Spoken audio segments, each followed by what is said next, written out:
Many of us go through life without a clear sense of purpose or direction.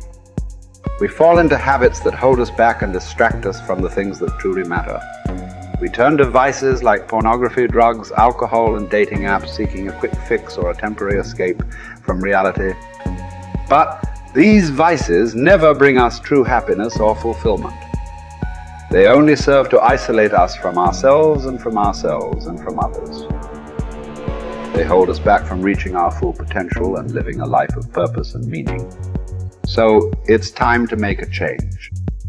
It's time to quit porn, stop smoking weed, stop drinking alcohol, get off dating apps, stop being lazy, and quit procrastinating.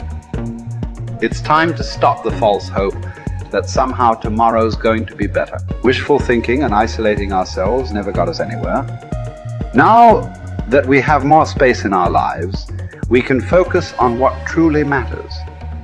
We can go into the wilderness every month to find ourselves and connect with the natural world. We can focus on having a big vision like retiring our parents or making a positive impact in our community. We can turn off our phones for 2 hours a day to create space for creativity and reflection. We can write, design, build systems, automate, and eliminate.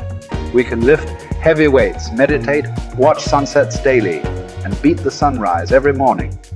We can find our community, people who share our values and interests, and be a role model for others. We can inspire and uplift those around us, sharing our knowledge and experiences to help them live their best lives. This, my friends, is the art of living. It's about finding balance and fulfillment in all areas of our lives. It's about making positive changes and living a life of purpose and meaning. So let us embrace this art and create a life that is truly worth living. If you don't know the limits, if you don't know the borders, you don't know what freedom is. The idea is, if you have nothing which is challenging you in life, there's nothing you can get better in, you see. And so that means challenges definitely have some connection to the idea of growing. Physically growing, mentally growing in the mind, emotionally growing the spirit.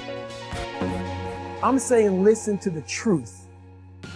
And the truth isn't in the 20%. The truth is in this other part of your brain saying, look, man, you're wasting a bunch of percentage here. We have 80 more percent that we're not tapping into because in this other 80% is suffering, pain, failure, self-doubt, darkness, and then a whole bunch of light. But to get to this light, you gotta go through all of this. It is the stinking thinking that got you where you are right now. It is the limited beliefs that have you where you are right now. You have a limited belief. I remember that I thought I could never do this. And if you're going to get to the next level, you're going to have to erase everything you knew about what you knew, what you thought you knew. Here's something else that most people won't do.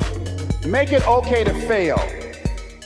A lot of people, 85% of people, allow their fear of failure to outweigh their desire to succeed. Repeat after me, please. Anything that's worth doing is worth doing badly. Yeah, see, anything is worth doing right, as we have been taught, if you know how to do it. But if you don't know how to do it, it's worth doing badly until you get it right. Now write this down. You don't have to be great to get started, but you have to get started to be great. And that's the thing. It's a willingness to believe in yourself. No one's going to give it to you. Even the people that love you, they're not going to give you that. They're incapable of giving it to you. People cannot see past their limitations, and they take them for truth. People actually believe the things that have stopped them will forever not only stop them, but they will stop other people. How can they hope to give you anything but limitation? How are you going to break out of that? How are you going to break past those rules? How are you going to fight the anxiety that inevitably comes your way when you think about going against the grain? But my friends, until you can do that, you can never get beyond the bullshit that limits you. I am giving you permission to be great. I'm giving you permission to be everything you were called to be, to do everything that you're capable of doing, to have everything you're supposed to have. I want you to have a house in California if you want one. I want you to have a house in Florida if you want one. And so in order for us to have and be and do everything we were born to do is, number one, we have to kill the noise. We have to stop going to other people and looking to other people for their permission to do what only we can do. The great power is always near, ready at any time to help, but we must use it according to its own nature in harmony with its laws. Man should learn that he himself is the center of this divine activity. Realizing this, he must seek more and more to utilize his own divine nature, and by doing so, he will become more fully under the protection of the great laws that govern all life, manifest and unmanifest. Whatever man is, he must find that because he is made out of God. He must be of the same nature. This infinite one cannot know anything outside of itself, anything that would be a contradiction of its divine nature. Man's ignorance of his real nature binds him with his own freedom until he comes to see things as they really are and not as they appear to be. In the infinity of mind, which is the principle of all metaphysics and of all life, there is nothing but mind and that which mind does. That is all there is in the universe. That is all there ever was or ever will be. This mind is acted upon by our thought, and so our thought becomes the law of our lives. It is just as much as a law in our individual lives as God's thought is in the larger life of the universe. For the sake of clearness, think of yourself as in this mind. Think of yourself as a center in it. That is your principle. You think, and mind produces the thing.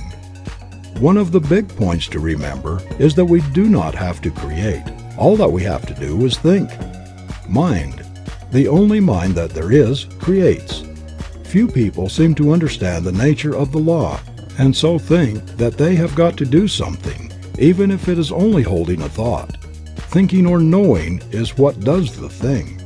It will make it easier for us when we realize that we do not have to make anything, just to know that there is something back of the knowing which does the work for us.